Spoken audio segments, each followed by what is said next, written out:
What's up YouTube? This is Jason with JCS Reefing, and in this video I'm going to show you how I do my water changes on my 100-gallon system. My system is on the second story, so it does take a little bit of extra work, but I'm going to show you regardless, you can use these techniques in your own home. Let's get started. Alright, so this is just a quick video of my mixing station area. Now this is not, pretty whatsoever. There was a leak in one of the bulkheads when I started cleaning the garage. We got the RODI unit hooked up to the side. Basically, it's a gravity fed system.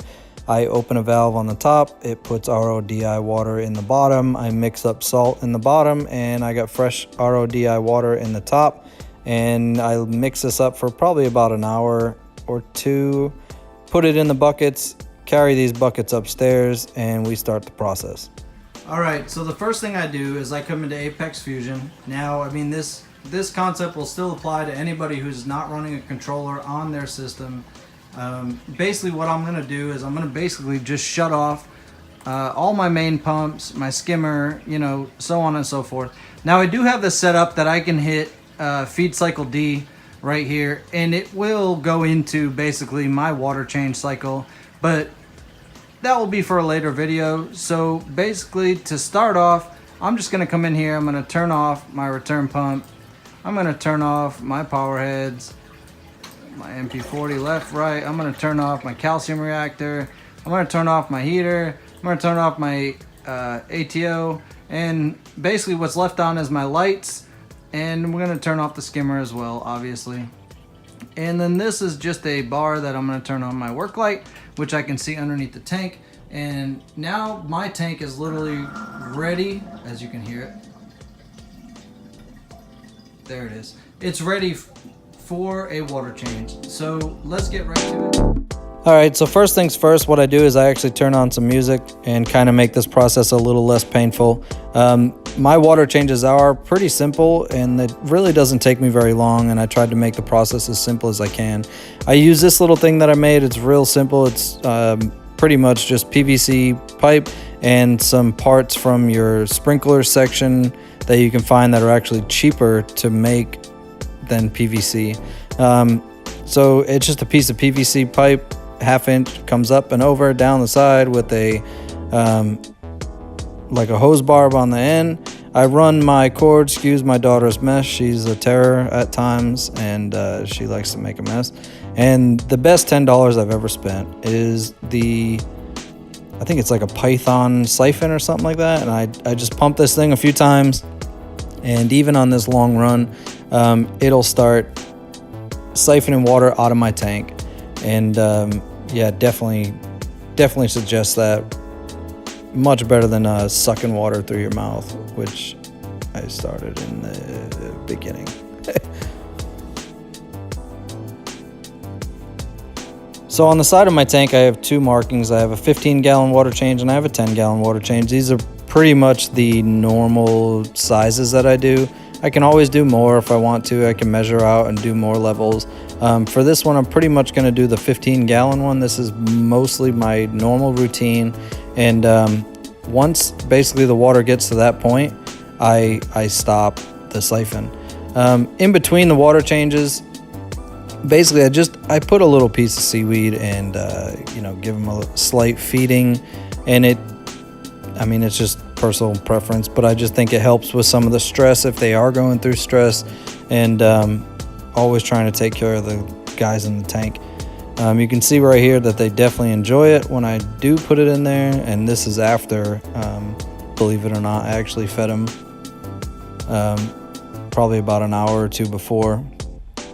Anyways, it's just my preference. So once it hits the 15-gallon water change mark, I basically just lift this thing up and it stops the siphon. Now you can do, all kinds of stuff. You can put a ball valve on the other side to stop the siphon manually if you wanted to. I just simply pick it up. Come in here, and this is kind of where the whole system, I use it for one, So I basically take the siphon part off. I grab the cord out of the tub, and I actually bring it to a bucket of new salt water, I should say, and I put the same hose on it, and I put this thing back and into the sump. Now I do pump the water out of the sump into the main display so I can continuously pump water back in. Underneath my stand I do have a Energy Bar 8 for the Apex, and this has basically my skimmer and a water change plug in there, so I can just plug this pump into it. I can come into Apex Fusion, I can click the water change button, it turns that pump on, and now that pump is basically pumping water from my bucket into the sump. Now if you didn't have this, obviously if you don't have an Apex or a controller, you'd simply just plug the cord into the wall, let it pump the water back into the sump, or you could even leave this hook on your display and pump the new fresh salt water right back into your display. I just choose to put it in the sump, and then I pump the sump up to the display. So these are the other 2 buckets that I have upstairs. This is roughly totaling about 15 gallons. It's probably off a little bit because I don't fill them to the brim. Once the 1 bucket's empty, I still leave the pump going. I just don't let it suck itself dry. Obviously this is an empty bucket, but just showing you the example. I would take the full bucket, I'd pour it into the bucket that's continuously pumping water, and when that one's done, I'd grab the black one and I would continue the same process. Now once the water change is done, all the buckets are empty, I simply turn off the water change button. It stops the pump.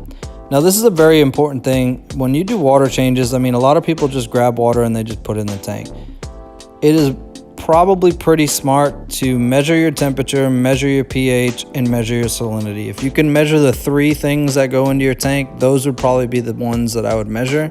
Normally my tank runs around 7.8 with the lights out, 7.9, and with the lights on it usually runs around 8.1 to 8.3. And yeah, at the end of that, all it is just basically taking your buckets out to the garage or wherever you want to store them, and that's it, man. That's the whole process of my water change. Excuse the cords, I'm switching from Apex Classic to the new Apex, so I need to reroute some of those cables, but I just wanted to do a quick video and kind of show everyone how I do my water changes. So as always, like, comment, subscribe. Happy reefing. Cheers.